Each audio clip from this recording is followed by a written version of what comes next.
Yeah. Cause I've been thinking, hey, about you and all the other things we used to do. Hold up. It's like, look. It's like I'm back in action. I'm sliding, losing my traction. I gotta stop basing my responses off of your reactions. It's tough, but I try to grasp it. My stomach flips like gymnastics. But I guess that's my anxiety. I'm asking where you hide with me. I don't smoke, but I feel high when you say that you'll ride with me. So forget the gas. I'll pay what I need to just to see you. Another Ryan Medeiros classic by him. I love him. Hello, everyone, and welcome to the 12th episode of the Julio and Ice podcast. I'm the handsome one, and I'm chilling with the icy one. Maddie, talk to me nice, but before you do that, rest in peace, DMX. We didn't say that on the last pod. Rest in peace, DMX. Legends. We Legend.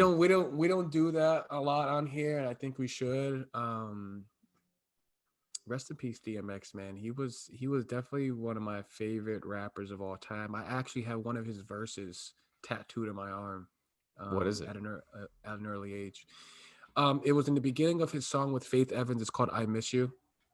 And it goes something like, I know that my Savior lives, but at the end, he will stand on this earth. My flesh may be destroyed, yet from this body, I will see God. So I wasn't a very huge religious person. I'm not now. My mother is, and I love that woman. So if there was one tattoo that I had to get on me in regards to, God or anything religious, that was going to be it. And ironically, it was a quote that DMX said in one of his songs. And, it's just, death's a sad thing, man. Yeah. And I think with some celebrity deaths, Kobe, obviously. And for me, it's, DMX. It was even like a little bit of Mac Miller because I spent a lot of my growing years on those artists. Mm-hmm. It feels like it hits close to home. It feels like you actually knew them.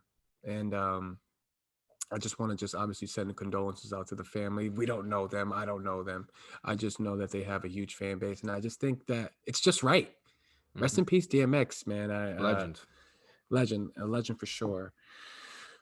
Besides that, we got Sarah Assante. Assante, actually, right? Did I say it right? I don't want to chop this up. Hopefully she, okay, good. I said it right. Sarah was she was one of the point guards at St. Joseph's College of Maine when we were there. I seen her play for 2 years. Incredible person, incredible player. Great interview, Maddie. It was a hell of an interview. Great interview. I mean, one of our longest ones, and it didn't feel like that, man. Like you say, most of our interviews, we could keep going. We could keep chopping up. I mean, we haven't talked to Sarah in a little bit, so it's great catching up with her, and she's just very well spoken. And we loved her perspective of just, it's our first female guest. And I thought she was just great at explaining stuff we wanted to know about and her journey just through coaching. It's incredible. And I know good things are going to happen for her. Going down big things the road. In the future. Big things in the future. We have the insight, but we're not going to give it away. Yeah, so I guess a couple things we wanted to hit on before the interview. There was a video that Julio and I were talking about, and actually, I'm pretty sure, I think I saw it on Twitter, about Frank Martin discussing parents at games. And it was interesting because in our interview, Julio kind of alluded to it, talking about AAU parents and stuff. And I thought, the message was pretty good. I know this.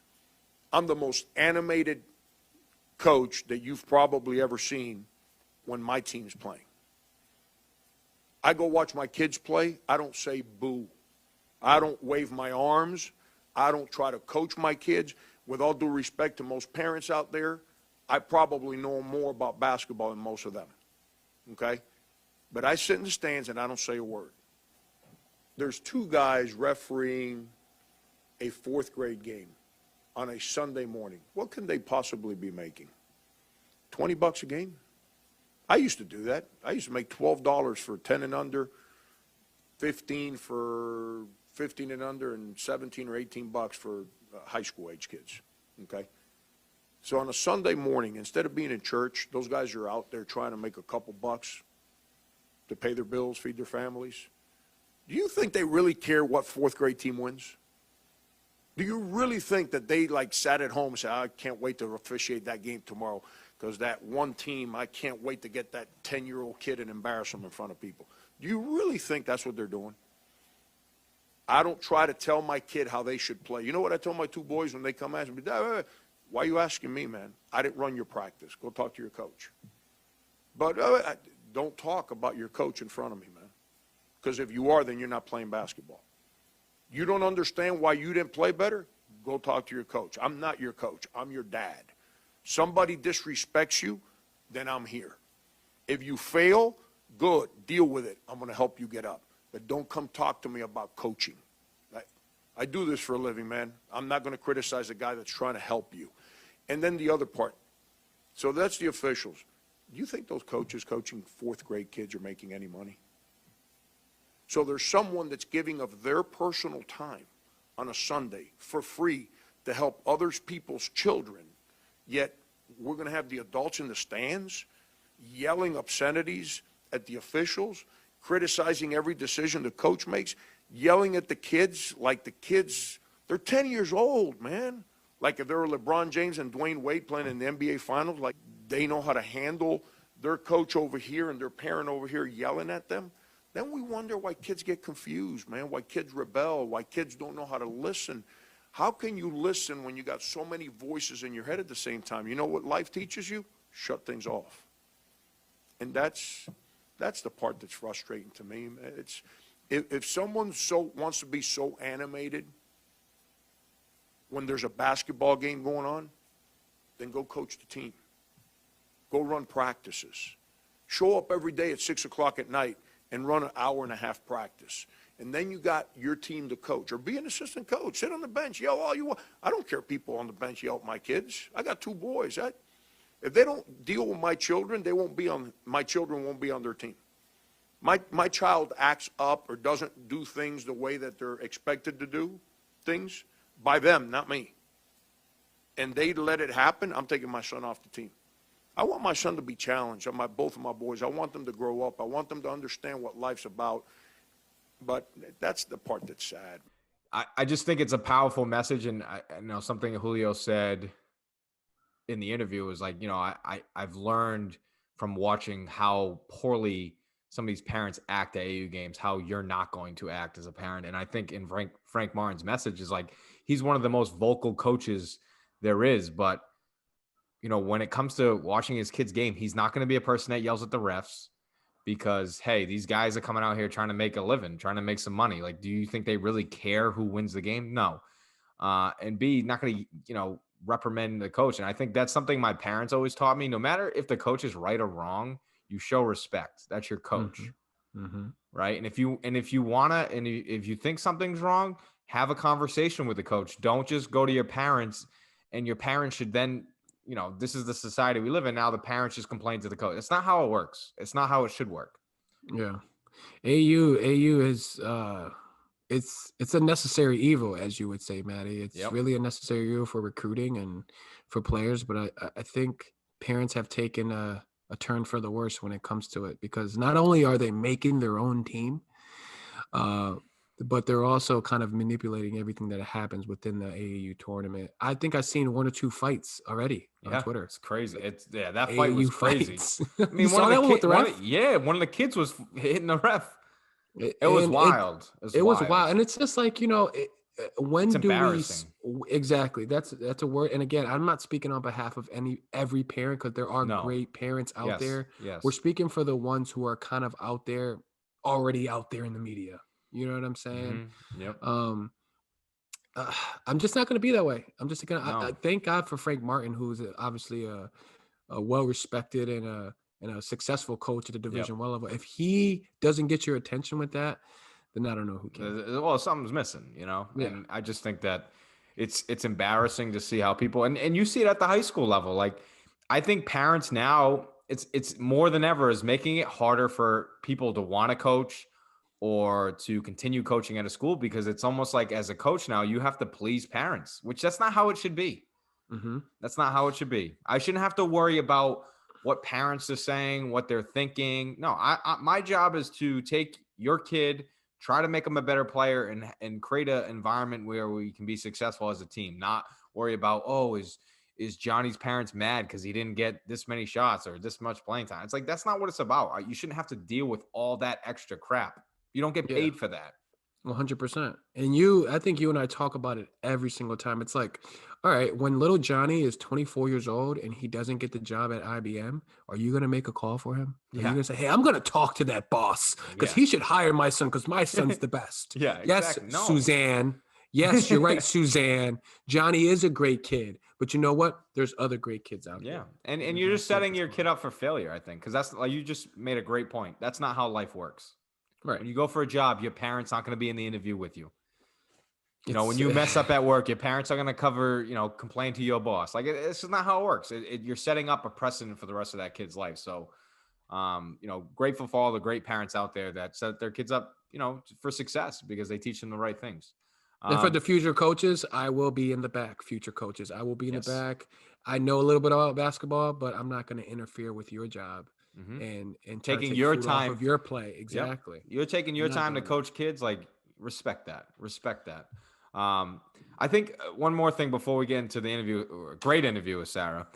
Sarah was a PG. Julio, you're a PG. So I thought this topic would be pretty cool just to talk about. Like, what are your top pick and roll, guard and center combination? Doesn't have to be of all time. Like, what's your favorite? Because me and you, we love the pick and roll. I love the pick and roll. I love everything about it. There's so much things you can do off it. But what are your favorites? Before we get into that, P and R, okay, the way I explain it to my younger guys is P and R, PR, pace gets you results. I like that. That's really good. So for those who want to play in the pick and roll, you can't just play, all right, set the screen. All right, come off it fast. And I'm going to make a play. No. Let me set my man up. Let me put him on my hip and let me take him for a ride. Pace equals results. I love that. That's a great line. Just throwing out gems. I'm going to take one of yours away, but I won't take out the finisher that you have. Yeah. I love Chris Paul. We all love Chris Paul. And if you don't love him, if you've always been a hater of him, because there's been a lot in my time, like, not a winner, all this stuff. Like, Chris Paul is one of the best point guards to ever play the game. But anyway, continue. 100%. Chris Paul, and I loved him in Lob City when he had DeAndre Jordan. Yeah. You know what I mean? Just coming off of it, I'm drawn to. And, I think he was one of the first guys who were just kind of throwing it to the sky and was just saying, hey, go get that. Yeah, Gary Payton, Sean Kemp. Yeah. Understand it. But we're talking about 1 and 5 PNR. Let me throw it to the sky. CP and DeAndre Jordan obviously is up there. I love Kemba Walker. I'm a huge Kemba guy. Not just because of UConn, just because of the way he just the way he plays and the way he maneuvers and manipulates the pick and roll. I love Kemba, even with somebody like a Cody Zeller. You know what I mean? Like, I'm not saying Cody's this phenomenal, but he's bouncy.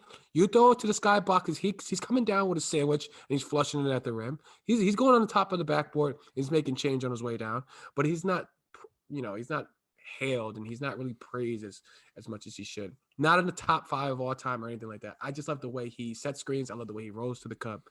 I love the way Kemba used to, throw it at the rafters. One more, and again, I don't have a whole bunch off the top of my head, but my favorite point guard of all time is Jason Kidd. So when Jason Kidd, when he was with the New Jersey Nets, and he was just throwing it to Kenyon Martin, you didn't even know what type of position Kenyon Martin was. He was a 4, but he couldn't really stretch it.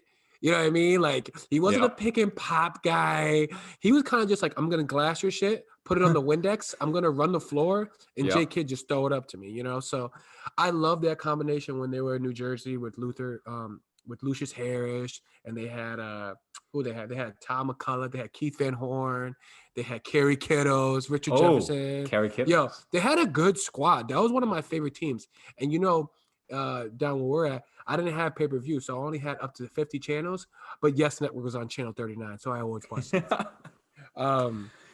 So yeah, I don't know. I mean, I guess I can just keep those guys. That was a good one. I like that. Who do you got? I mean, so I think you said it, and you were nice enough not to steal it. But my favorite pick and roll duo of all time was Chris Paul and Tyson Chandler. back in the Hornets day. I mean, shout out to Joshy D. Me and him would watch that because as a senior, he was going to be the big, and I kind of made him watch how Tyson 6'2", 6'2", 6'2", but that's all right, baby. All you got to do is jump. German. Yeah, the German, eh? But I used to make him watch, and I think a lot of kids don't do this anymore. Like I would watch and study how Chris Paul played in the pick and roll because obviously that's who I would be, and I'd made Josh study Tyson Chandler. Obviously, Josh wasn't catching lobs, but just how to move, and like you said, and I love that. I'm going to steal that because we steal stuff from each other. Pace equals results because there's so many different ways to play in the pick and roll. Sometimes, yeah, you refuse it and go quick, or you're going to come off it quick. But sometimes it's really about pace and how you set up, not only your defender, but the guy guarding the big. So, that's I will always say that's my favorite pick and roll combo. They just did so many different things off the pick and roll. Just the way Tyson just knew how to play off Chris Paul and off each other it was beautiful. There's a video I still watch to this day of them doing it, the different combinations they had. And I think a lot of people, when they watch that, they just focus on, like you said, like throw it up and go get it. But there's so many different things you can take off watching Chris Paul playing a pick and roll, just like you said, his pace. And how many different shots he can get it. Now, number 2, like I'm biased. So I'm going to go Kobe and anybody. Kobe and Shaq, Kobe and Paul Gasol. I love the way when Kobe did play in a ball screen. Obviously not a lot of his offense like Chris Paul was in a pick and roll, but Kobe could play in a pick and roll, and he was really good. I don't know if you ever saw, what the hell is the name of it? Spike Lee shot at the movie of Kobe. I'm drawing a blank. You know what I'm saying? Where they watched him play in one game. Kobe doing work. Thank you. And he was excellent in that. And like there was some verbiage he was using with Paul Gasol to play in some pick and roll, situations. And I thought, obviously Kobe's knowledge of the game is unbelievable. But I loved Kobe playing in pick and roll basketball with whoever, Shaq, Paul Gasol. I loved the way Kobe, rest in peace. He's just one of the best. And then I would say my third, I love J Kidd, so I won't use that one. I'll go a little different route. Steve Nash was awesome. Steve Nash was great. Now, obviously, for me, if we were talking greatest all time, you'd have to throw John Stockton in there. Yeah, and Malone, we get all that. But, I'm talking about people that I watched growing up. And Steve Nash was just anybody he played in the pick and roll with. The dude was unbelievable, the passes he made. And one more. There's more? Well, one more. I was just thinking guards. You know who I loved used to play in pick and roll? Your boy, 55. Oh, J. Will? Yeah. White chocolate? I love the white chocolate. I love everything he does. But yeah, I would say those are like 3 of my favorite. And I think back to my point, if you're listening to this, you still play hoops, even if you're a coach and you really want to understand like how to teach pick and roll or any kind of, situation like that, go watch film. And I think it's the best way to then pick stuff out of it. Yeah. And I used to watch it and I'd go out in the driveway and do the move, like any move or scenario. I'd do it over and over because I was obsessed with it. But I think that's really a good way to, get better at those things. I think just to tag on to that before we go to the next subject that you were going to say with the other one you wanted to bring up, because I want to mention my guys as well. Yeah. The game has changed, right? Yeah. The game has completely changed. So doing the things that you were doing, in the early 2008s and 2009s, it's changing. Yeah. So you got to be able to play in the pick and roll. You got to be able to play off the DHOs. Running the floor, just catching, shooting threes and kind of not being versatile can kind of be a detriment to your success if you want to play at the next level. So I think for every guard, because the game is changing, and Sarah talks about that in the pod, it's basically 5 guards out. You know what I mean? It's 5 guards out. So you're going to have to figure it out on how to play in that pick and roll because it's important. Yeah, I get the other topic I was just like going to bring up is just like, and you can just go on this because I'd love to hear it. It's just like your favorite guard, just straight guards, doesn't have to be bigs. Like who do you watch or try to model your game after when you're younger? Like just 3 guards that really could play in the pick and roll. Like I said, Jason Kidd's my favorite player of all time. And you know what? if people were watching highlights, you're not going to see him in too much pick and roll. Yeah. But if you watch him in the finals versus the Spurs, and you watch him in the finals versus the Lakers, and you watch him in the playoffs with the Nets, and more so probably when he was in Dallas when they won the championship with Dirk and those guys when he beat the Heatles, he's just very precise on what he does in the pick and roll. Oh, yeah. He makes the extra pass. If he comes off of the pick and roll and they hedge him hard, he's not really trying to turn the corner, which you should do on the PNR. He kind of reverses it. So the guy who needs to get back, the tag man, if the tag man's not there, on the reversal, you can kind of get an open layup on the other guy rolling. I just love the way he gave up the rock. You know what I mean? He didn't come off and it wasn't Steve Nash, and he wasn't he's not Kyrie in the pick and roll really, who's kind of looking for their own. But just the fact that he was reading the defense and how they were kind of guarding it is really what kind of caught my eye at an early age. Jason Williams, Kemba Walker, and Shabazz Napier. Those are all two UConn guys. Two guys who are kind of obviously older, but those four guys are kind of the guys who I try to really, how do I say? I kind of just try to not emulate, but I kind of try to reference those guys in all of my, my workouts or to the point guards that I talk to now. I was like, you're watching Kyrie. Kyrie's a once in a generational type of guy. You know what I mean? No, 100%. You're watching Jamal Murray, and you're watching, and shout out to Jamal Murray. I hope for a speedy recovery. Yeah. You're watching De'Aaron Fox. You're watching all these guys who you'll never be like. You'll never be like. Kyrie's a once in a generational type of guy to come off the pick and roll, maneuver it, snake it with my left. I'm snaking with my left, and I'm gonna go to the rim, fake it under the rim, no look, scoop layup. Like that's only one guy doing that, guys. Okay, you have to understand that. John Stockton of the world, the Jason Kidds of the world, Jason Williams of the world. Those guys were making the right basketball play 98% of the time. And I think you brought up a great point too. Is it's like a dying breed kind of thing, because the guys you just brought up are like you said, phenomenal talents and guards who play in those kind of ball screen settings, and they're doing it for one reason and one main reason. They're scorers, right? And some of the people you're working with, you can't just focus on doing that. Like you have to have other parts of your game to watch. Like another guy me and you love is Darren Williams. But to me, when I think of him, he was more of a scorer, right? Playing off that pick and roll. Where I think if you watch guys like Chris Paul, Jay Kidd, like those guys and Steve Nash, like their main thing was making others around them better. And then also being able to score. But, I think you make a great point in that is that when you watch like the guys now, it's like, oh, watch Kyrie. It's like, you can't model your game after that because that dude is just sick. He's got crazy skill level, like off the charts. And you're not going to have that. And that's okay.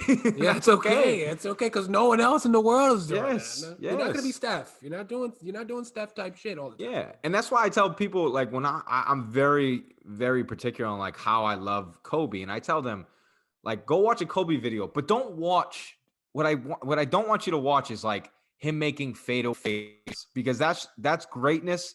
That's like Michael Jordan, right? When I watch Michael Jordan and Kobe Bryant, they're just so good. I mean, I think they're the two best of all time, at least scorers, anything.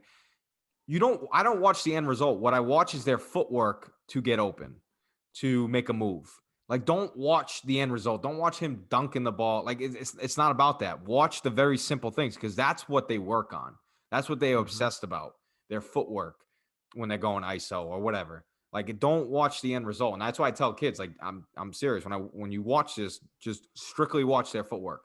Because you don't need to take fadeaway jump shots because you're not him. You're not Kobe. You're never going to be Kobe. Yeah. But you can take the little things. Exactly. And I'm touching on the little thing piece. It's like, notice how every rep that Kobe did was the same exact way every single time. It's hard to teach a young kid that because after 4 or 5 makes, they're like, oh, I feel good now. This is an easy shot. Now I'm just going to not jump as much, or now I'm not going to hold my follow through. And it's like, no, bro, you're not built like that. You have to do everything the exact same way every single time. And that's the big thing that I say during player development. Exaggerate your movements. Yep. Every single one of your movements, exaggerate your movements and exaggerate them every single rep. Time.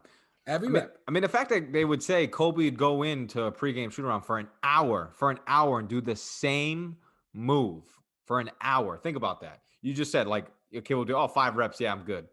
For an hour. This is one of the greatest players of all time. For one move, an hour. What's the I think Jason Williams has the best quote. It's my favorite quote of a Kobe when they were talking. He was playing in Chicago, and then Kobe was working out probably like 3 hours before the game. Yep.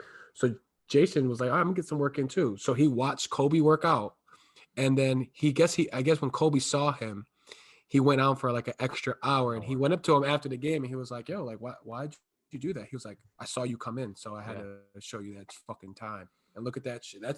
That's real shit, Maddie. That's like next level. Like I'm ahead of you by 100 milestones in the brain. You know? And that's why I try to tell, people, kids, youth is like, if you want to be great, that's what you got to do. I mean, this dude paved the way and showed like, people when they used to play, when he's even younger in LA, they go out and party. What was he doing? He's going in the gym. You have to have priorities. And if your priority is to be a good basketball player, the other stuff in your life needs to come later. And that's just a fact. If that's what you want. And that's why I try to tell the youth, like, you got to figure out what you want. If this is what you want, you got to dedicate yourself to it. If that's what you want. If you don't, that's fine. But just know that the work equals the results, as I always believe that. So if you put in the work, you'll see results. And that's what I'm saying. He's the type of dude that paved the way for me, knowing that like that's how hard you got to work. And this is one of the greatest basketball players of my generation of basketball, and he was doing that at that level, and that's pretty cool.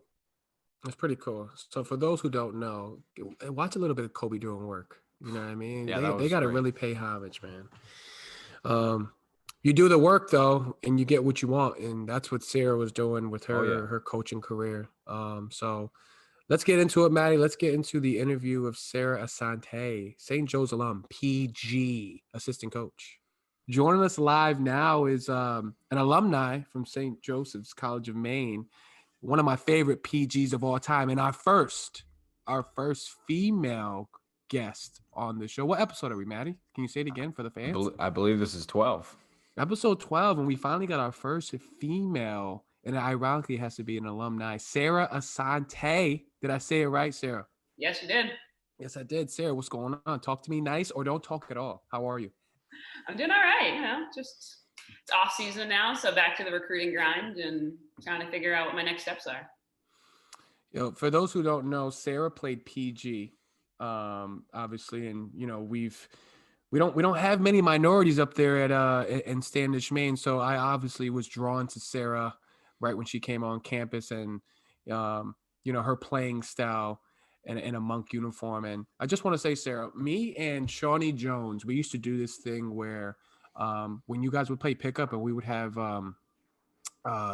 study hall above, the Alphon Center, and we used to do this thing where it was kind of like an and one mixtape tour. When he was first year, so when I was a freshman, he was a junior. So you weren't there yet, but then when you started coming around, I started doing it again. So like it would sound something like, we used to call, who was the point guard you had there? Mackenzie? Was it? Mackenzie. Yeah. Mackenzie was there. We used to call like bite size. You know what I mean? And it wasn't to like, downplay, but she was small, but we would say things like, bite size is coming up the court, shoots the mid range, jumper good. You know what I mean? And things like that. So then when you came along, it was obviously way more entertaining seeing you two go at it. And like I told you in the beginning, it was just good to see somebody like you. You can shoot the jumper. You were somebody who can run a team. You were tough. The one thing about Mr. McDevitt that I was kind of questioning was how come she isn't starting from day one. She should have been starting since day one. We understand you got to wait your turn, but you should have been starting from day one. I just want to say that. So if he's listening to this, Coach, you messed up. Coach. But you guys won conference championships. I feel like that program was always successful.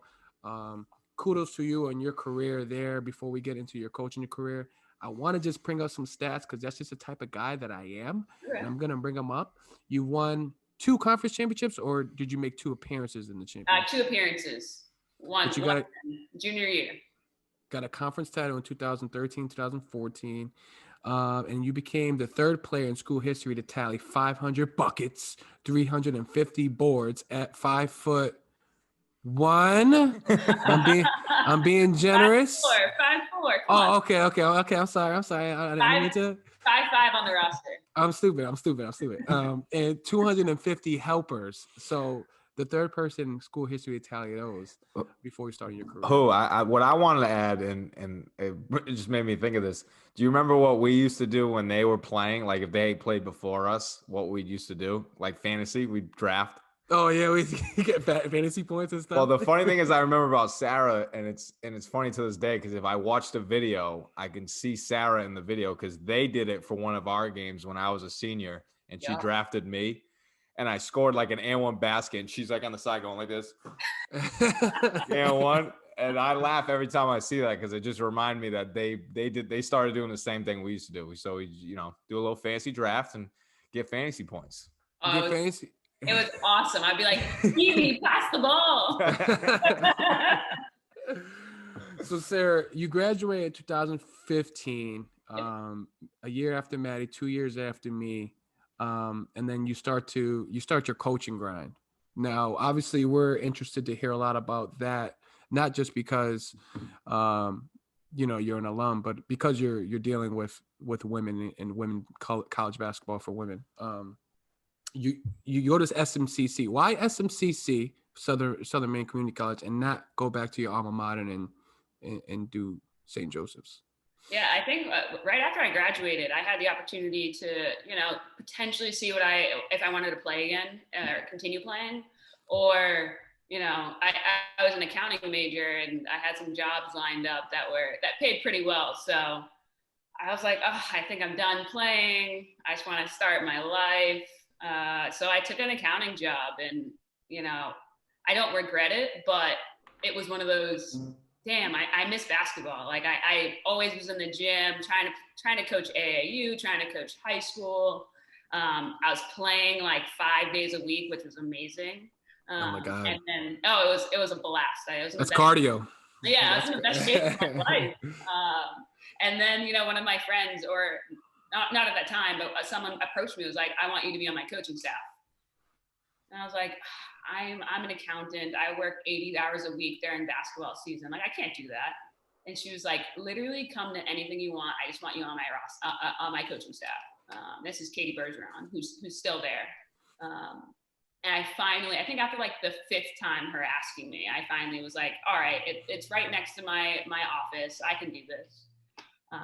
And I caught the bug, like the real like college bug. Like I was sleeping 3-4 hours a night so I could get to work extra early so I could leave early for practice, do all like the training components of like player development. And then I'd have to go back to the office until like 1-2 o'clock in the morning, sleep a couple hours, and then go back to the office at 5. So it's just like, I realized when I started taking like sick days to go to basketball games, and like we went to the national tournament that year, which is a week-long tournament in Pennsylvania.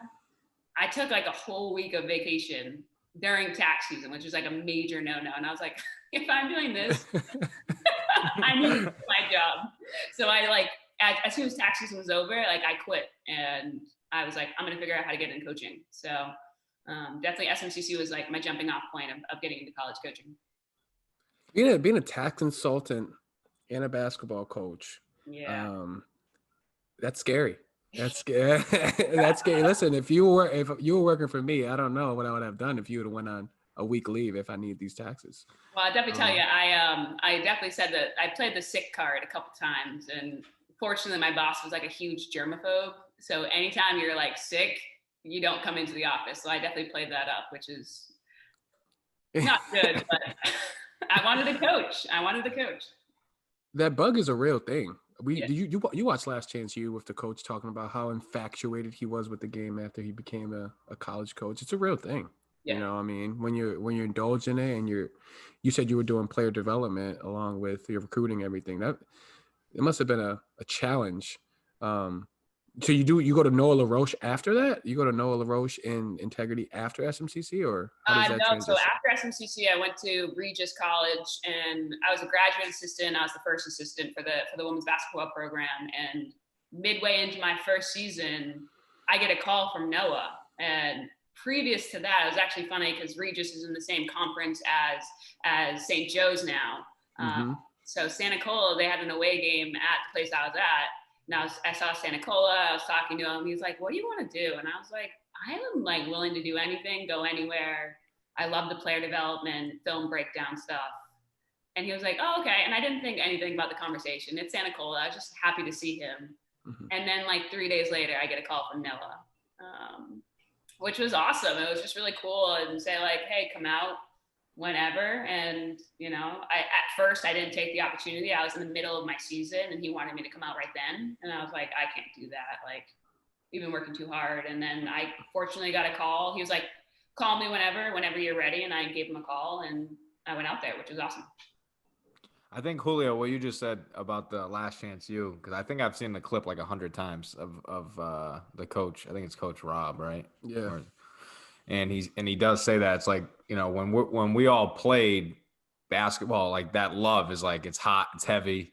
You know, he kind of made it a comparison to, you know, like personal relationships. But I think we're all three of us, we're just at that point where there's no way basketball can't be a part of our life. It's always going to be a part of our life. And to you, Sarah, like just explaining the grind, and like, I know what assistant coaches, especially at the college level, have to go through. I mean, you were doing 2 jobs at one time. Taxes, not just jobs. She's doing taxes. She's dealing with the numbers, baby. But like, I mean, you had to at that point, because like assistants, unfortunately, at the college level sometimes don't get paid that much, and how much hours you're putting in.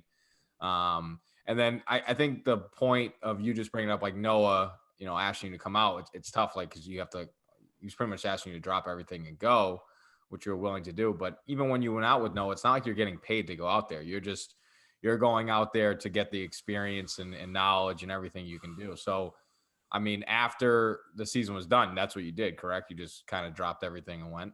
Yeah, I got really lucky, and I talked to, like, because I was in grad school at the time, and like grad school is in person. And fortunately, I like created really great relationships with my professors, and I was like, listen, how long, like, can I go out? And they basically said, you have to come back at the end of the semester to like wrap up your classes.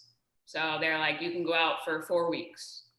So they allowed me to do my classes online and like Zoom in before Zoom was a thing. I don't even know what we used.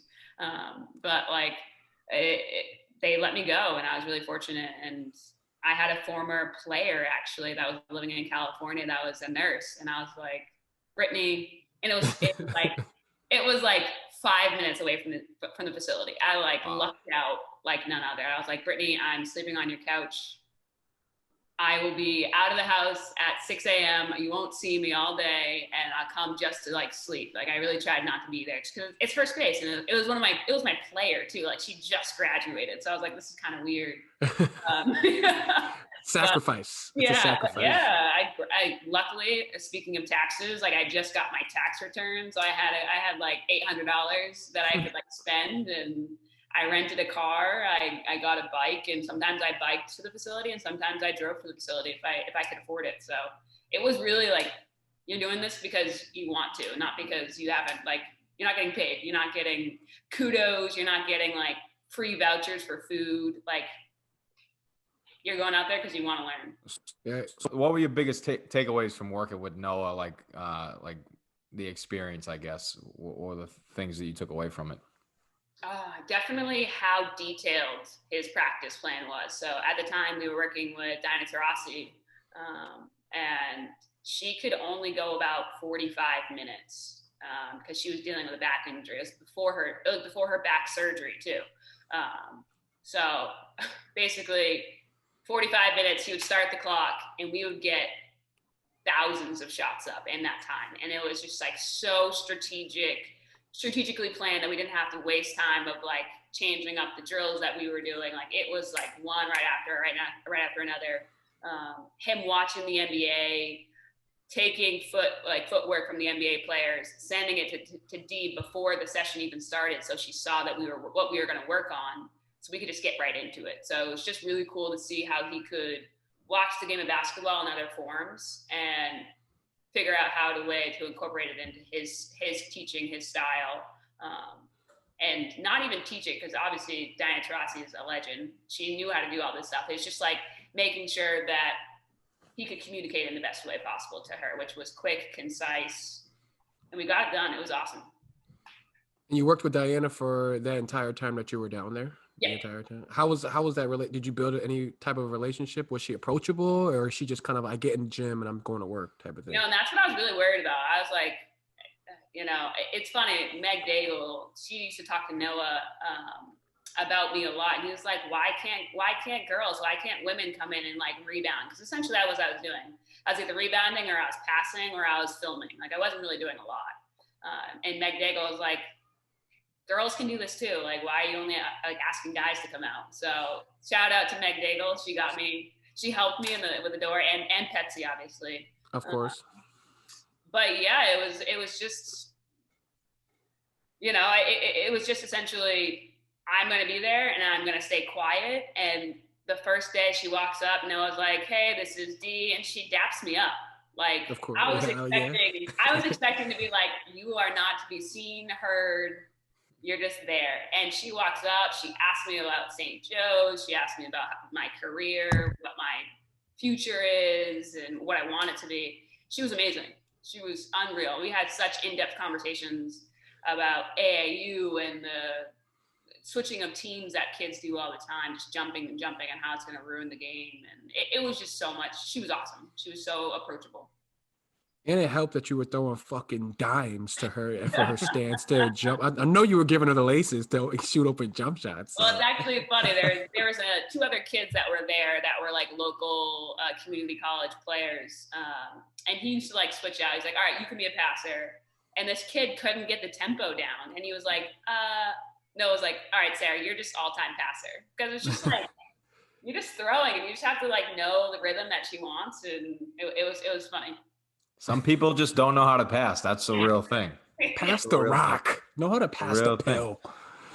It's a lost art is passing. I'm telling you, I do shooting drills all the time with kids, and I'm like, it's amazing how kids can't throw a pass when there's nobody playing defense to someone shooting. Oh yeah, it drives me nuts. I have a point guard here who is like me 2.0. Like when I like want to yell at her, I'm like, oh, I need to like call McDevitt and apologize. Like, but it's like pass it to their pocket. Like I don't like it. Sometimes she's just like, oh yeah. And I'm like, did I do this? Like I did. I definitely did. That's how Santa Cola was too. And I know we talked about him earlier. He was very, he was very precise on how he wanted me to pass the ball. He was just like, you know, you got to give him the laces. You got to give him the laces. And that was something that I took on it as I became a coach. It's just like don't be a shitty passer. I just tell my AAU kid, that's a fucking shit pass. You know, that's a shit pass, right? Yeah. If somebody gave you that pass, would you be able to shoot it? No. So why are you going to give that guy the bounce pass at his ankles for him to shoot a uncontested three? You know what I'm saying? Well, what they need is, Julio, is they need someone to yell at them. Cause like I never had to say anything because I played with guys like you and Jordan Tripp and stuff. Like the ball was always where I needed it to be. But like in practices, like I tell kids like, yo, someone throws you a bad pass, say something to them. Oh yeah. Like, yo, hit it back here. Yeah, I want it here. But yeah, it's definitely a lost start. Sarah, so I want to trickle back because I just want to know about a whole bunch of shit that you got going on. It's short time. We're always trying to catch up with our guests. So I apologize in advance, but you were at SMCC and then you went to Regis. So it's junior college basketball at SMCC. Yeah. Can you talk about the difference between transitioning from, you know, a junior college, which is, it's probably not as in-depth as it was at a 4-year program like Regis. Can you talk about the differences in practice and scheduling and, you know, things like that? Yeah, it definitely, I always say junior college, there's 3 reasons why you're playing there. You're too good. You're really good. You could play anywhere, but you don't have the grades. You love the game, but you're not that good, or you're just an asshole. Right. And no one wanted you. Like you have everything, but you're just an asshole. So like working with those kids, like every single day there was something. Like we had to put out fires constantly. But like they wanted to grind. Like they knew how to hoop and they wanted to be there. Like they wanted to be in the gym constantly. which is what I love about like JUCO. It's like those kids are hoopers. Like they don't want to go to class. Like we had to force them to class, and it was more babysitting outside of basketball. And then when we were in basketball, I was like making sure that they're conditioned, making sure that they were as disciplined as they possibly could be, and just being a cohesive group, because they're all, again, ranging from, you know, some kids that grew up in really nice areas and some kids that didn't, and like just diversity on all levels, on all fronts, and just making sure that kids knew each other. And it was amazing. Like we ended up we made it to the Final Four of our national tournament, which was the first time in program history. We were a new coaching staff. At the very beginning, all of our players hated us because they loved the original coach. So it's just like trying to figure out how to make a bond with those kids. And it's a 2-year program. So it's like you're a freshman, now you're a senior the next year. And it's like, it is so crazy. It's so tough. So leadership components, like you don't even think about that, but that's like, you really don't have a lot of leaders. When you do, like you need to utilize them. And we were fortunate that we did. But then jumping to, you want to go, Maddie? No, I was just saying it's cool hearing that from you, from your perspective, from a school in Maine, because just the last chance I think what I really took away from it was I didn't really know much about the JUCO, game.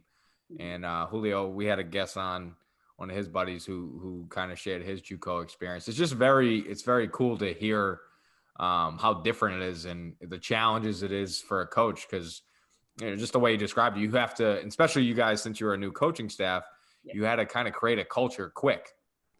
And you're taking in all these people, like you said, there's 3 reasons why they're there. And I think those are pretty spot on of why you would go to community college. So it's definitely a challenge. I wonder, like, do you feel like, because I hear that guy Mosley, Coach Mosley from The Last Chance U, like he's obviously like otherworldly, has just talent, God-given ability to like have the energy to do this. Like, do you think you would have got burnt out if you continue to try to stay on this path of, community college coaching? Because it seems like it's a lot.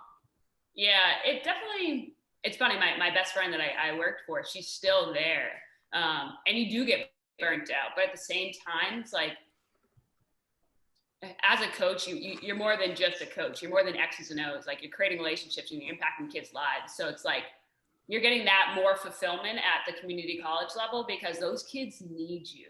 Like they legit need you in your life in order for them to like be successful or find some type of success versus when you're at a 4-year program, like depending on where you're at, what school you're at, these kids don't truly need you. So in terms of burning out, I think I would have burnt out in the sense of we're dealing with the same shit every single year and these kids they're just not maturing. That would have sucked, but like the basketball and being a role model and impacting their lives, I think that would have kept me going. The reason I say that is that I feel like I've had that experience. I was teaching in a inner city school in Fall River, and I was also coaching like a 5th and 6th grade basketball team. I mean, these kids were really talented, really good, but I dealt with so much, like you said, kind of shit every day of just trying to keep it together. And like I had fulfillment in, I knew that I was a positive role model and they probably didn't have many in their lives. And, I liked helping them, but sometimes I realize I'm like, some of these kids are so broken that I can't save them. I just can't save them. I can be some type of positivity in their life, but at some point you just realize like these kids are so broken. They go home and everything you've done is just kind of gets unfixed. So, transitioning to where I am now, I'm almost on the other end of the spectrum. Well, I don't think these kids need me, but I don't know. I just see that the balance of it, and I appreciate the people that can do it and not get burnt out. Cause I think that's what would have happened to me if I stayed. Like, I just don't know how much energy you can put in that and then, deal with your own life. Yeah, exactly. And like, I think it was like 3 weeks before our tournament, we had to kick off our starting point guard. Like she was on like strike 7, and she was a hooper. Like when I tell you we did player development, like she picked up everything like so quickly. It was fun. Like I had to do research. Like when I got home, I had to do more research of like, all right, what else can I teach her? Because she's literally picking everything up so quickly. But she was an asshole, right? Yeah. So it's like. Mm-hmm. We gave her a million chances, and we got to the point where we're like, all right, as a program and culturally, if we keep on letting this person do what they're doing and getting in trouble. Yep. What are we setting a standard for? And we kicked her off, and we were like, well, that might be the season. And fortunately, we made the right decision, and the kids knew that she shouldn't be on the team. And we went to the Final Four of our national championship, which is phenomenal. Yeah. Sounds like my time at Durfee. It's such a difficult thing to kind of, teach those lessons to those who need it the most, and then still kind of hold the integrity of the program. Exactly. It's kind of like, again, I keep going last. It's like the Joe Hampton thing. It's like me and you talked about it, Julio. It's like, how many chances do you give that person? At some point, it's a detriment to your team, to your culture you're trying to build. And I don't know. I mean, like I said, I experienced it at the school I was teaching at in Fall River. I also, because I was a 1-year assistant at Durfee, it's just, some of these kids were super talented. They just could not function day in, day out. Like, it was almost like. And it's like not their fault, like you said. Like, no, it's not. It's the environment they're brought up in. And it's tough because I wanted to be there. And, I think, again, I was younger, so maybe I thought like, oh, I can save this kid. But you can't. Exactly. At some point there has to be a buy-in process or whatever. But I mean, I just thought it was really cool hearing your perspective on that. So, I mean, to you going to Regis, is it like a total culture change? Is it like the kids you're dealing with, that kind of stuff? Yes. Complete 180, right? So it was like, we were dealing with kids that didn't really want to go to school, and then but wanted to play basketball and wanted to do player development stuff. And then I went to a school that the majority of our team were like nursing students that couldn't, and we know nursing students, like we went to St. Joe's, like those kids are so in the books, like want to make sure that they are excellent at all, because they have to be. You have to get good grades in order to become a nurse. So I didn't really have the player development piece of it, right? So like a lot of kids didn't get into the gym as much as I wanted them to, but like at the end of the day, I didn't have to sit and hold their hands and figure out academically what they're doing. Like the kids most of them had a good head on their shoulders in terms of like the academic side of being student athletes. So it was definitely a change of trying to figure out leadership style and how to take what I already knew how to do and implement it in a way that what they needed. So it's just someone that, like, when we were in practice, that energy person. And again, Coach Mosley, like when you're at community college, you need to bring the energy every single day. So it's like when I went to my 4-year school, they were like, shit, like you have so much energy. And I'm like, I love basketball. Like I get 2 hours a day to do this. Like, this is exactly what I want to do. Right. So it's like, I think having them feed off of me and then becoming more basketball minded was like the shift that I made. And then again, coming here after working with Noah in California and coming to here, this is one of like the top 5 schools in the country. Like, so this is like academics. It's everything. And these kids maybe got into the gym to shoot foul shots outside of 2 hours of practice. And I got here and I just started shooting. Like I still hoop. I still love to play. So I would get on the gun and I would shoot, and I would take a picture of like my average and I would send it to them and be like, hey, I'm getting my shots up. And now like getting in outside of practice is a bare minimum. Like now it's just 2 years. And again, it's me bringing the love of the game to kids that are really smart and are going to be working on Wall Street. And like, once they graduate or whatever they want to do next, it's like, no, like, but we're here to also because we love basketball. We only have 4 years of an opportunity to play basketball at this level. Like, let's do everything we possibly can. So talk about, I mean, I guess we didn't bring it up, but like talk about, like you just said, where you're at now, the school you're at now. You said top 5. You're talking about academically. Academically. Yeah. Okay. Yeah. This is a tough school to get into. Yeah. So yeah, go ahead. No, so transitioning from I'm going with the junior college to transition to D3 so people understand. So you lived on campus at Regis? Yes. Okay. Yeah. So describe that. I was a graduate assistant. So basically they were paying for my living, paying for my food, paying for my education. But I was working. So, and we got a stipend. I think it was like $4,000 for the entire school year. So yeah, so you had to live as a minimalist and take every opportunity on campus as possible. So again, I was gonna say, yeah, that kind of reminds me of kind of how Zach was talking, because that's sort of the lifestyle he has to live by. So, and then, But Maddie, you know, Sarah, she's an accounting major, so she's able to Oh. finagle the stipend for I about know. an extra $5 or $6,000. You know what I'm saying? You know what I mean? So that 4 to 10 quick. It turned to 10 quick, baby. but it's a lifestyle you got to get used to, right? And I'm assuming that's now it's normal to you. Yeah, exactly. It's like Yeah. I was going making a lot of money as an accountant I went from that to making $4,000 a year. And fortunately I saved money because and that's the thing that I talk about all the time with a men's basketball assistant and any of like the male coaches that I know. It's like, I can see that sometimes the gender bias between like guys, they typically don't really know what they want to do in their 20s, so they're willing to like serve Or 30s. Yeah, Or 30s. or 30s.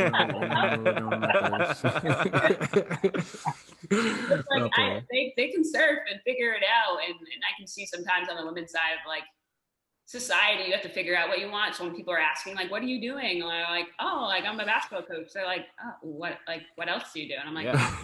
That's they're like, it. "How much do you get paid?" I'm like, "Oh, $4,000." They're like, "No, like you need to do something better with your life." And I'm like, "I'm gonna grind. Like I can do it." Well, that's, I mean, I think that's where you have to decide in life. Like you just said, you were making a lot of money, but were you happy? Exactly. No, you weren't. You know, now you're doing what you want to do, and whatever money you make, that, you know, you'll make it work. Because at the end of the day, I think Julio and I always talk about this. You got to do, life's short, right? Life's short, and you got to do what fulfills your life.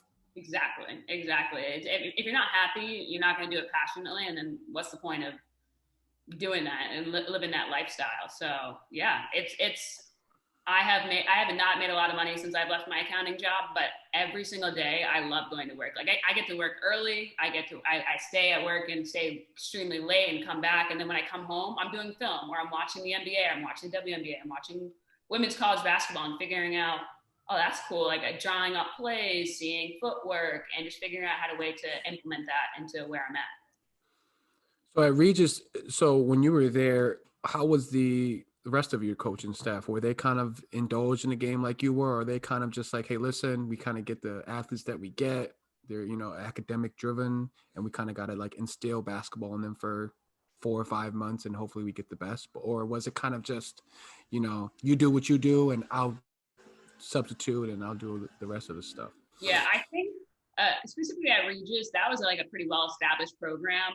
The conference that they were in before, that like they won championship after championship, so they knew basketball. They knew success from basketball. When we switched to the GNAC, that was the year that I started, and I was like, listen, the GNAC's no joke. Like we're playing against the Emmanuels, the Suffolks, the Rivs, like St. Joe's. Like yeah. I'm telling you, they're hard working, and they're like, well, we're hard working too. And I'm like, no, like these players are legit, coming from legit places that want to play, and that's why they're going there. Like this isn't like, yeah, they're getting an education too, but they're basketball players. And that was the thing that I had to shift. And my head coach, like, again, I got really lucky, right? So we were going into a conference that I already knew. So she was like, here you go, here are the reins. You tell me.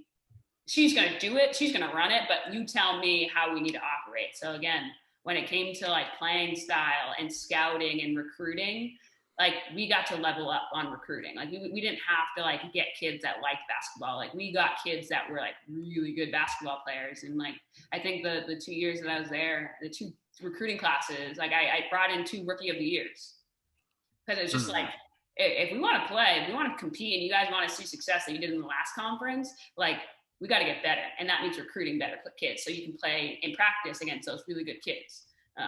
So I got really lucky in my opportunity at Regis. I wonder, and again, I'm not sexist at all, but I was just wondering, when it comes to player development, you were responsible for that. Were there girls who were texting you in the morning saying, hey, listen, I got class at 8. I would like to get in at 6:30. And then, you know, if you're around at 1, can I get in at 1? Because, you know, from my experience, maybe you, Sarah, you were in the gym a lot, but I didn't really see a lot of other players in the gym as much as, you know, other people were in the gym. So Yeah, it was like me and Abby Young that like loved. yeah, Abby. Abby was nice. It was funny listening to Z's podcast the other when he was on. Like I remember like my freshman year, it was Clark, it was Petsy, it was Z, it was Maddie, it was like all, like it was you, it was like all the men's on one side, and then like we started showing up, me and Abby, and then they were like, oh yeah, you can have like the side basket, and then like we progressed to like the middle basket because we were showing up every single day that they were showing up. So it was like we were gaining respect in the women's basketball program. That like, oh no, we're in here, we're gonna play as much as you guys. So it was funny hearing Z talk about that. But yeah, it's I will say working with women, they are way more scheduled than I would typically think a male player would. Like men are like, all right, I'll come in between the hours of 2 and 4. And that's a coach probably have to like sit and wait, right? Women, like they're like, we are coming in at 1:15. We have until 2 o'clock, like 45 minutes. From there, I'm gonna go get lunch and then I have to go study. But it's like, they're still giving you 45 minutes and you can do a shit ton of drills and exercises and get a lot of work in 45 minutes. I mean, you can do it in a half an hour. So that's one thing I do like about women or at least the women I've worked with. It's like they are scheduled, but then I can schedule my schedule around them. I guess going back to that, you know, male, female. We got a lot of dynamic. questions about that because you're the first woman on the pod, and we want to let everyone know we love our women. Yeah. No, I mean, I have tremendous respect for male, female 100%. athletes. I guess it's just more curiosity because absolutely from your perspective, obviously you, as an assistant, you go out and recruit. You just said at Regis, you brought in 2 Rookie of the Year. So what does it look like in the landscape of when you're going out recruiting AAU, whatever, female? I guess I can't gauge like for guys, right? For me, it's simple. A guy that's going to get a scholarship probably has size, athleticism. Is it the same in female? Like, you know, like, cause I've seen girls get, you know, D2 or D1 scholarships who, you know, maybe were your height and maybe their skill level is really good. Ivy Ladder, North Carolina. Ivy Ladder. You don't know about Ivy Ladder, Maddie. You don't know about Ivy Ladder. You know about Ivy Ladder. That was kidding me, yeah. So like, what is it like when you're recruiting? How do you gauge? All right, this girl's a D3 player. This girl's probably a borderline scholarship player. What are the attributes that looks like? Is it the same type of thing? That's a great fucking question. Yeah, that is.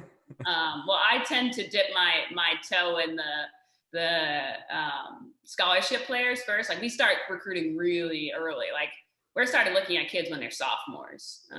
So then when they're juniors recruiting year, it's like that's when they're making decisions. And then typically it's like a trickle down effect. Like D1s give their scholarships, D2s give their scholarships, and like high D3s, which is again, we're academically at a high. We're basically like the NESCAC of the South here in Virginia. So it's like those high level academic schools typically get into the range of like right when D1 is finishing up.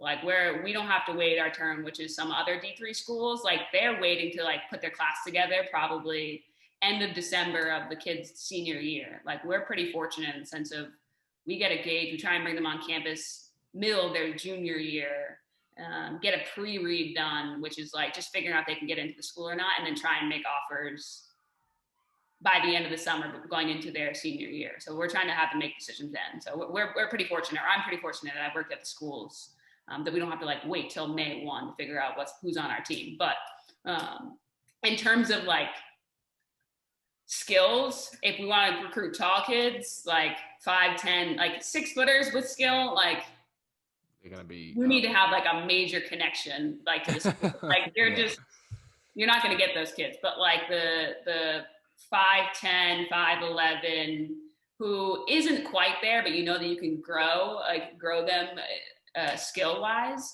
Which again plays to my benefit because I'm all about skill development. Like I can tell them exactly what I'm going to work on with them and where they can get from the starting point, which I think it gives us a little bit more of a leg up on a lot of other schools. But it's like the potential, like they can pass, they can attack, they can go rip and drive and finish on either side. And then if they can shoot the 3, like if you can shoot the 3, I can create mid-range players. Like that's, in my opinion, like I know it's really hard, but you don't find at the Division III level. You don't find players that are like 1, 2, 3 scoring levels.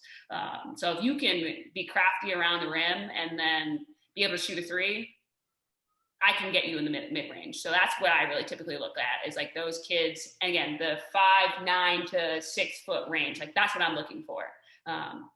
Guards is a whole new thing. Like you have to be able to be crafty with like move the ball, be really excellent passers. Have really good handles, and then be able to knock down threes and be able to move quickly. And I think that's that lateral component defensively as well. It's like tall kids that are athletic, like, yeah, they can guard 1 through 4. Like, I'm not really worried about it. It's those little guards like myself, like you got to be able to play defense because there's a lot of the game's becoming, it's evolving so much, which I love, but it's like people are switching everything on defense. So it's like, or they're creating mismatches. So if you can't play a 5'9", 5'10" girl for 4 seconds, you're going to struggle. So it's just finding those kids that can be more grittier as a guard. But again, have those levels of being able to catch threes, move the ball, and be able to get by players and be explosive. I just love the way she broke that down, Maddie. I just love the way really she good. broke that down because it's all similar. Like basketball is basketball. You know what I mean? It's all about what fits your style. So with that being said, what you're at William and Lee in Virginia? Yeah, Washington Lee. At Washington Lee. Yeah. Okay, I'm sorry about that. So what's your offense like there? Because you know what, Sarah, again, we're gonna go back in the time chamber here. We're gonna talk about St. Joe's. I didn't like the offense that you guys are running at St. Joe's. It was like methodical, it was boring, but you know what? You guys won 20 plus games every year, and I hated it. And I hated it. I was like, man, these girls could be doing so much. You guys had talented players. You know, you had Allie, you had Abby, you, Meg. You know, you guys were stacked. And I was just like, you know what, Maddie? 5 out, go to work, Baylor. Let's get busy in the isolation. So where you're at now, what are you guys running? Like, what type of players are you guys looking for? You know, what are practices like? I'm really curious. Yeah, we recruit really high IQ players.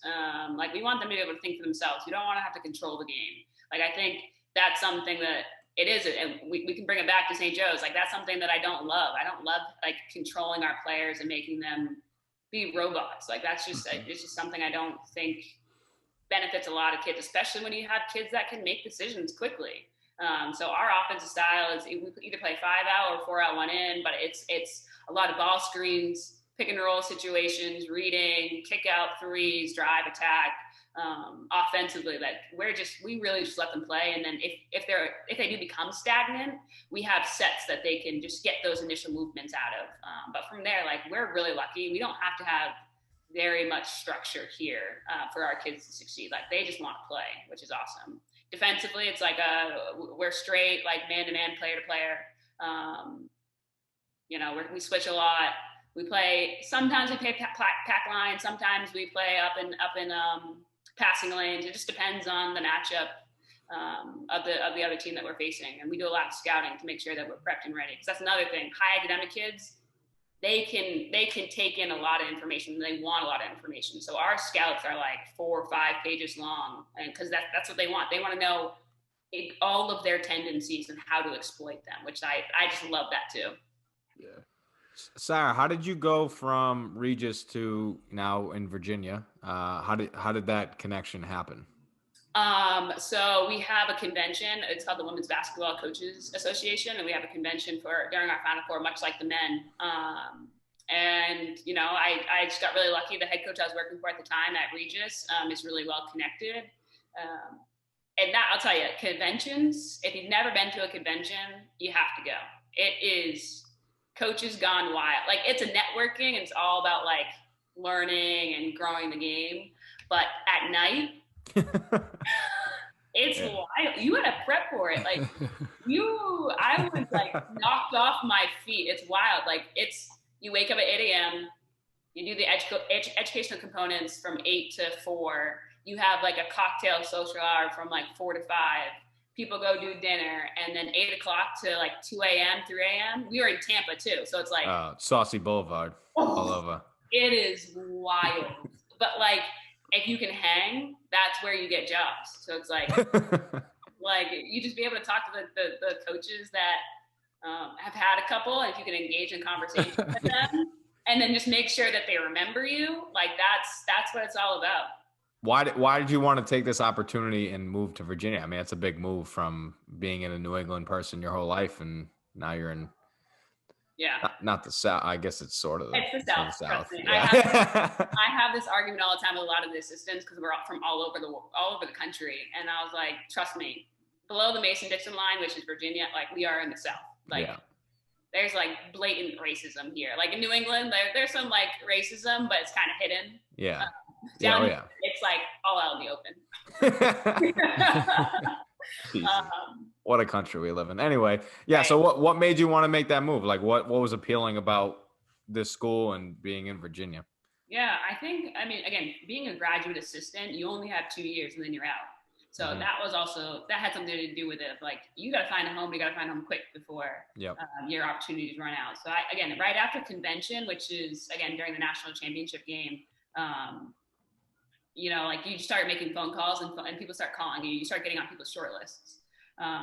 So again, I impressed this one coach, and he called me. He's like, "I'm gonna make you a phone call," and I'm to Washington and Lee. And at that time, like I was talking to a NESCAC school. I was talking to a Division II school, and some other D3 schools. But it came down to Washington and Lee, a NESCAC school, and a D2 school. And really the only thing that kept me from doing the other two versus here was being a second assistant versus a first assistant. And I know that sounds petty, but like I'm a very like D-dominant personality. And when I have something to say, I want to make sure it's heard, and I don't want to have to like wait my turn and be respectful. Like that's just, it sounds stupid, but specifically at like an area that I already knew. Like if this was a D1 school, like I don't know a lot, I'm willing to like listen, and you have to listen and learn before you can do things.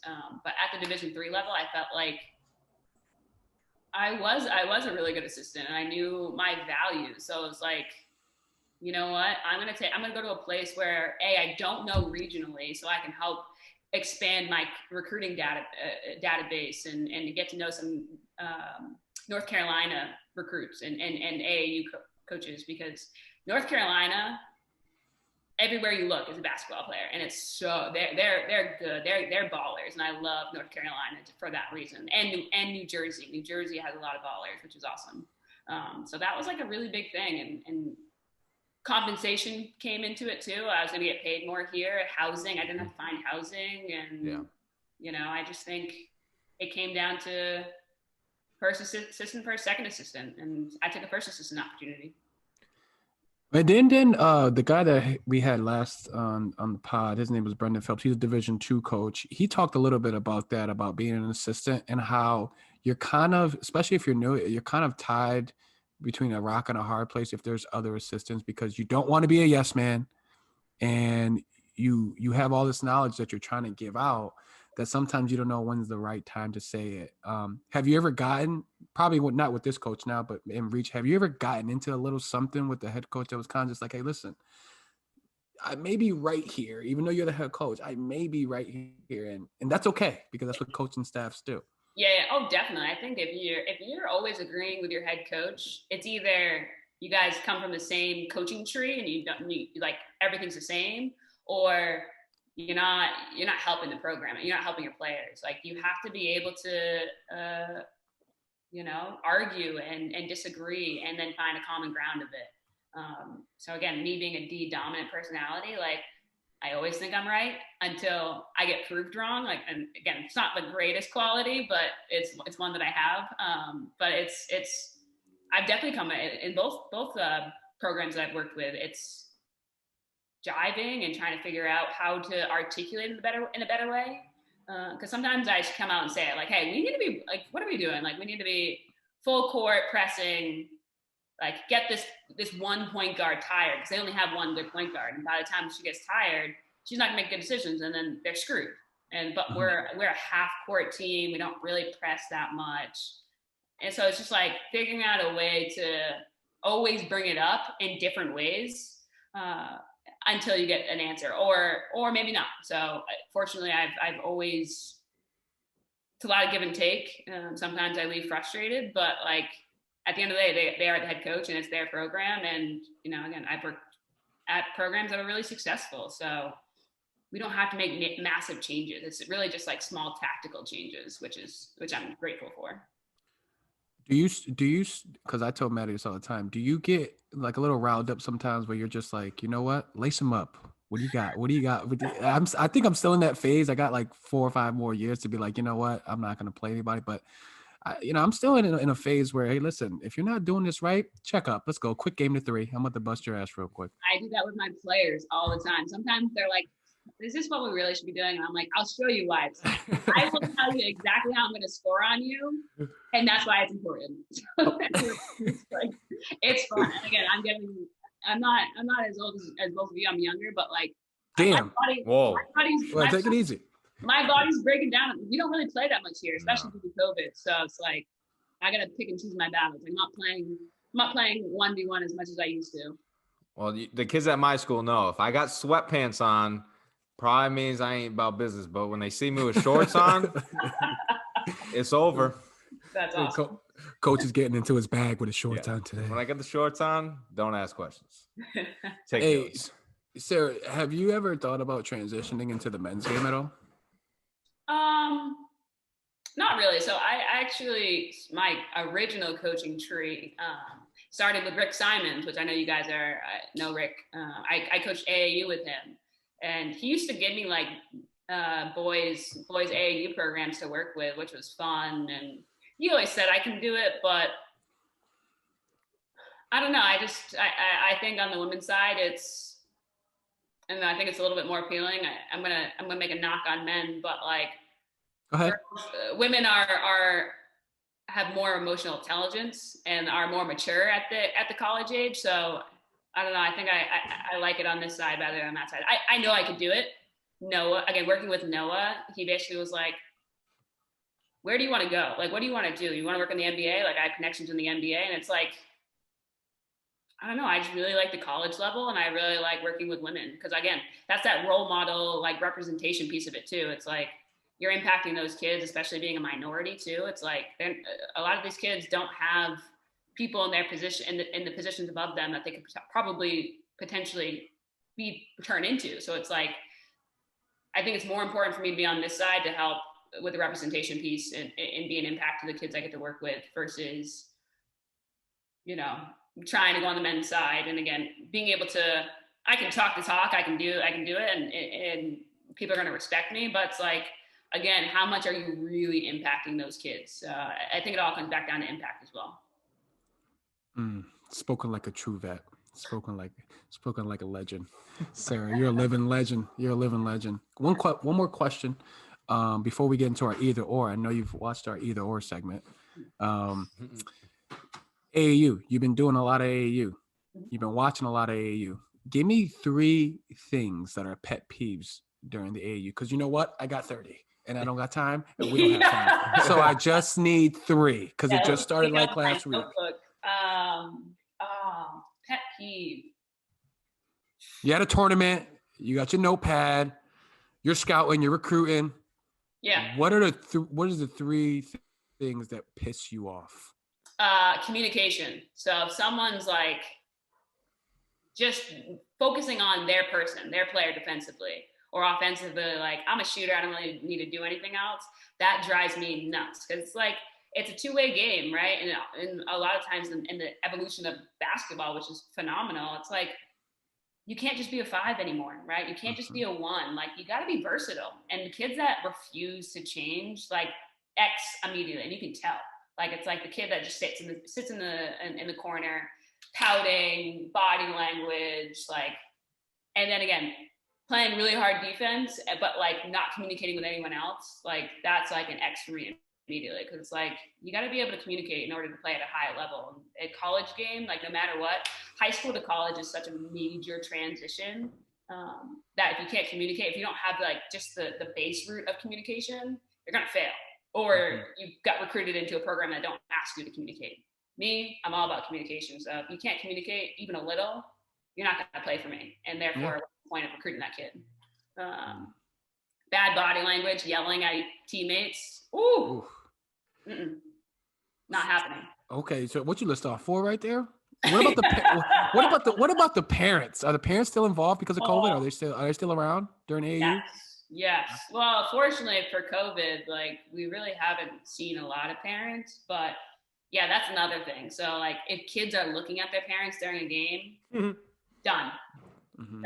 I'm not like your parents aren't your coach, right? You're either all in with your team and your coaches, or you're not. And that's another that indicator to me. It's like when we're in an end of game situation and I ask you to switch and you're not used to switching, are you going to look to your parents and get their approval? Or after a game, are you going to go talk shit about me or your teammates? Like, and that's just like that indicator of parents. And it's funny. It's like when you're at recruiting events, you're wearing Washington and Lee, like, or whatever school you're repping, parents are still gonna talk shit no matter who's around. And you would think that they would know better, but they don't. And it's sad because sometimes it's not the kid's fault, but do you really take a risk of having to deal with those parents, especially at the D3 world? D1 parents, like, what, they're gonna send an email to the AD? Like, it doesn't really matter. Like D3, if an AD gets an email, like, you're about to have a conversation, which sucks. It's like I learned. Sorry, Maddie. Go ahead. Real quick. I'm cutting you off because I want to do that. I don't want to do that. I'm sorry. I just learned like through AAU and coaching high school, because high school is more of my realm. I thought about the college level for a while, but I think high school is more of my realm, just because they're in that stage of, we can get you to the opportunity. You know what I mean? We can bring you to the water. It's if you want to drink it type of thing. And I just learned from parents that I know what type of parent I don't want to be. Yeah. You know what I mean? I'm going to be the parent. I'm going to be the parent that's literally I don't even want to be around the other parents, because what are the other parents doing? Exactly. They're talking shit about the other kids and the other, you know what I mean? It's like, I don't want to be around that. I've already seen on Twitter probably 2 or 3 AAU fights with crazy. The parents and the referees. So I've learned, probably the last 5 or 6 years. I don't have children yet, but when I have children, I'm in the back. And if, they're messing up on the communication, if they're not switching ball screens and if they're not doing the thing, I'll let them know at dinner table. Dinner table. You know what I mean? I'm not going to let them know in the midst of the game, because it just becomes, that elephant in the room. Like, hey, this kid over there, he's pretty good, but every time he made a play, he looked at daddy or he looked at mommy. Before we get into the either or, I had one question for Sarah, but here are my 3, might be 4 pet peeves at AU. I can name them off quick. Zones is 1. 2, 3. 2, 2, 3, 3, 2, amoeba, whatever you're playing. Play man to man. Number 2 is the loud ass coaches who are doing it about them. It's about them. Get back. I have a story Julio and I will share one time on this podcast about an experience I had with another AAU coach. Is this the one that I've been waiting for you to tell me? Yes. Or tell the world? Yeah, we'll tell the world soon. 3 is the parents. The parents are just brutal. And 4, this is one that I haven't said on this pod. The dudes that videotape and make highlight videos for these players playing AU. Here's my one thing. Why the hell do you videotape layup lines and them doing stuff in layup lines? Who gives a shit what they're doing in layup lines? Or foul shots. Foul shots. Watch this dude get jelly fam in the in the layup line. Or like they do the highlight thing. Why don't you put that highlight on when they're playing defense, or I should say not playing defense? Mm-hmm. That blows my mind. Those highlight tapes that these people make, and they probably make money off these people that buy them. Absolutely. Joke. But that's one of my pet peeves. Now, but Sarah, there are some good ones. There are some good solid ones. Yeah. You know what I mean? There's I'm pretty sure some coaches use some of those highlight tapes to be like, you know what? He can shoot it. He can drive it. He's strong. He's got a good body. I'm saying but in general. I hear what you're saying. In general, the slow motion layups, the slow motion and layup lines.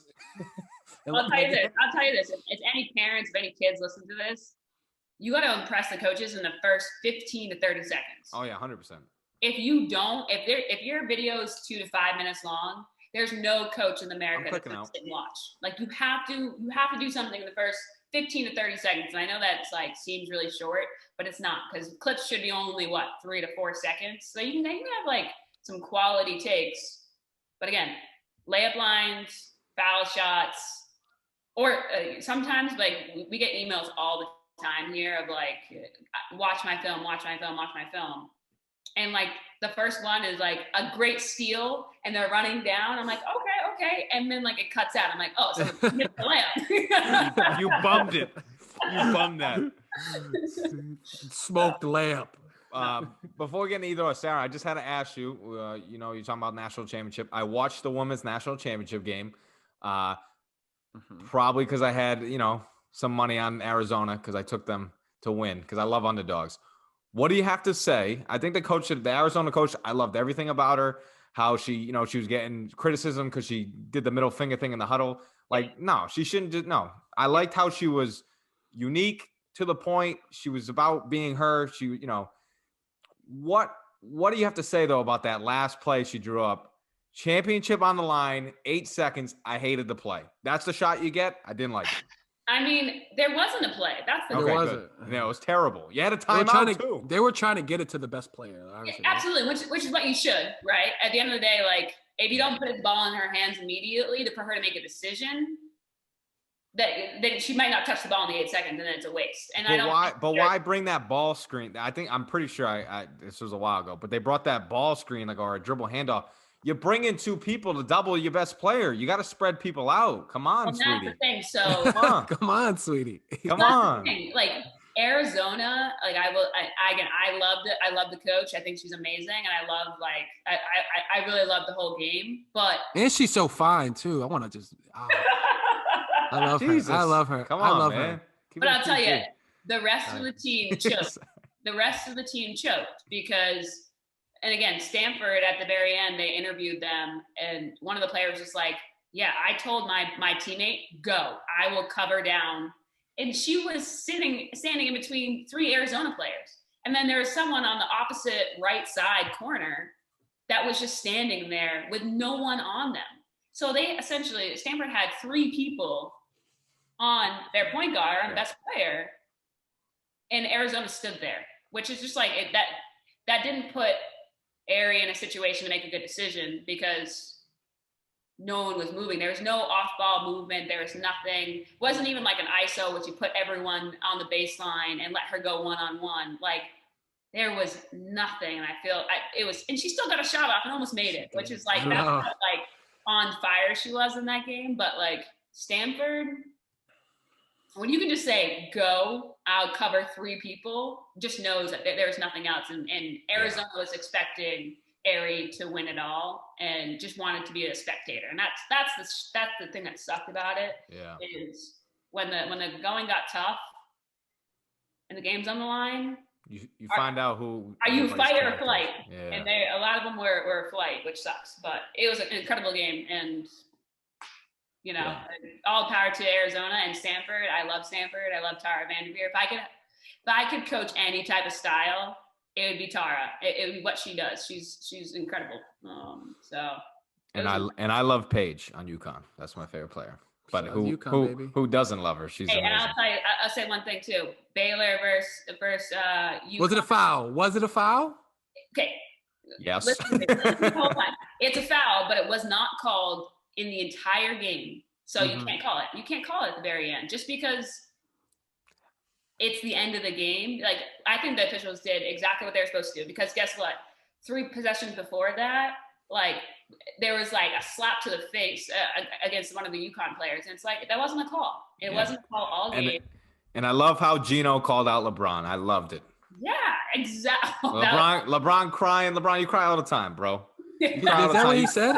Is that what Gino said? He said, oh yeah, Gino called him out and said, oh, I bet LeBron's never complained about any call or there's been no calls in his career that's helped him win a game. I was like, yeah, Gino, tell him. It was incredible. Yeah. There was a great tournament. And, we don't talk about this enough on the pod, but, women's basketball needs to be put on a higher pedestal. Yeah. After the equipment stuff. Yeah, that was crazy. The equipment stuff. It's like, I hope after this year, not even just with the pandemic, I hope with everything that went through with the tournament, because it was a great tournament. Like I watched Caitlin Clark all year. I watched them versus you. She was nasty. The pure art of women's basketball is underrated, and I really hope that the NCAA fixes everything that they need to fix for next year. Yeah, I agree. Put them on, You know what? Put them on channels that people are going to watch. And we'll put them on TV, period. And then when they are, put them on like respected channels. And then again, I put a shout out for the WNBA. You need to expand the field. Like I understand, like maybe like 10 years ago, a lot of people weren't trying to go to WNBA because it wasn't well known. But now that it's so well known, and the draft class, granted, it wasn't a great draft class this year, but there's still there's some really good players in the draft class.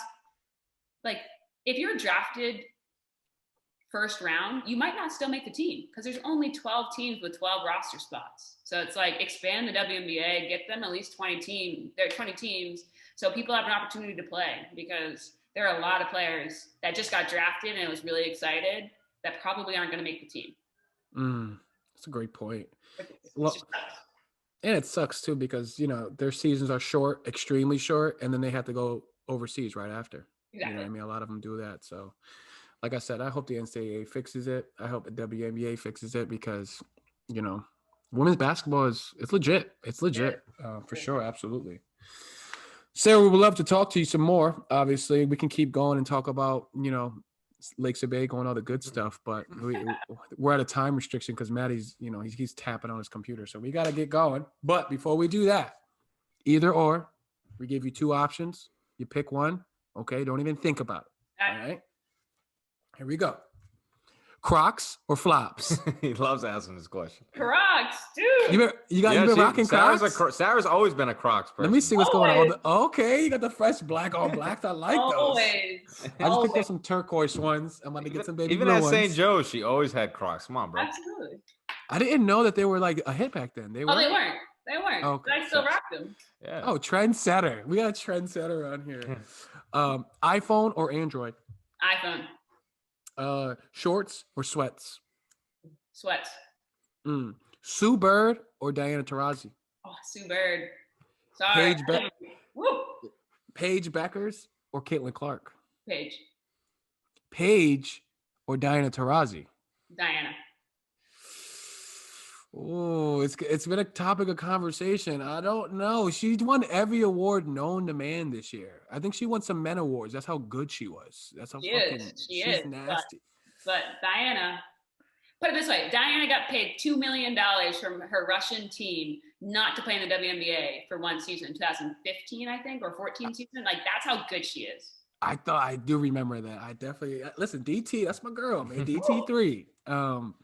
The Chalet or the calf? The calf. Yo, the Chalet was it, bro. The Chalet was a spot. No? I love the buffalo chicken. Yo, but listen, for those who don't know, Chalet was a spot. It was like a little hub in the corner of St. Joe's, and it was just there for pool tables and buffalo chicken tenders and late night food snacks. Yeah, but maybe it was Maddie when you were a senior, when I was a senior, they delivered. Oh, they delivered, Julio. So you didn't even have to go. They delivered? Yeah, they did. I do remember that. They started delivering. And then look at that. Now it's what do you call that? It's an app now that you can do. Oh yeah, the Grubhub or whatever. It's Grubhub. Fuck, we trendset it again. Last one. Pat's Pizza or China Taste? Gotta ask this all the time. Oh, Pat's Pizza. But did you like China Taste? Yeah. Okay, China Taste was like a Sunday after a good Saturday win. You win Saturday and then you enjoy your time on Saturday night, and then we wake up Sunday and enjoy some China Taste. I will say that there was a Chinese restaurant that we all used to go to. Maddie, remember it was Scorples that we always... yes, I can't remember the Greenleaf. Yeah. Greenleaf, I had Greenleaf. Yeah, underrated. That was the Scorples, not for the food. I'm pretty sure it got shut down because of the food. It probably did. I still have a video of Jimbo like slurping up a Jello thing on there. That was interesting. Shout out to Jimmy, man. Sarah, thanks again for your time. Hopefully you can get back on this side of the planet so we can chop it up and have a good night out. Yeah, I'll definitely be up for the Clark Noonan tournament. Oh, that'd be dope. Yeah.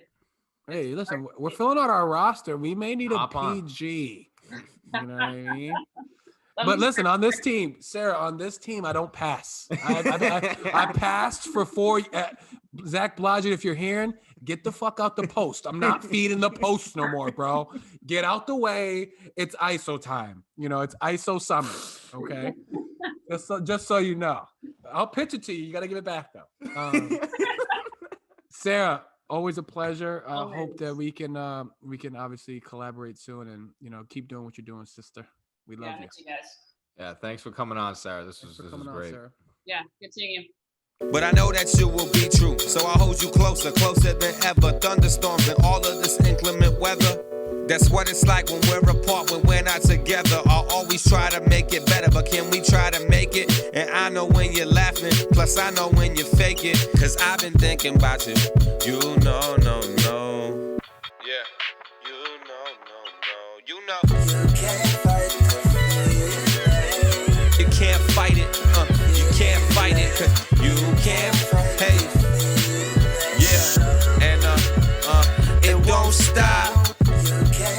Yeah, nah, you can't fight it. You can't fight it. Nah, and it don't stop. Yeah. Now we're drifting like a piece of wood and water at the beach on the shore. Yeah, that's where I met your daughter. She's beautiful, holding flowers, dancing in her dress. I just spray cologne on myself, hoping she's impressed. If my phone was really smart, it wouldn't let me send these texts. But somehow you said you liked them, so you sent me your address. And I pick you up and take you places that you never been. When I'm with you, shit, the time goes fast, I don't want days to end. But I can't fight the feeling, nope, even if I try to. Never wrote about our happy times like you've been lied to. My heart is heavy, filled with words I never got to say. Do you believe that I still think about you every day? You probably don't, with good reason. I know we change with the seasons, but hold on, we could make it. Will you stay if I say please? And when I think about you, I just cannot stop teasing. I've been thinking about you, I've been thinking about you, you know. Yeah, nah. Can't fight him, you can't fight him. Yeah, yeah. I told you it don't stop.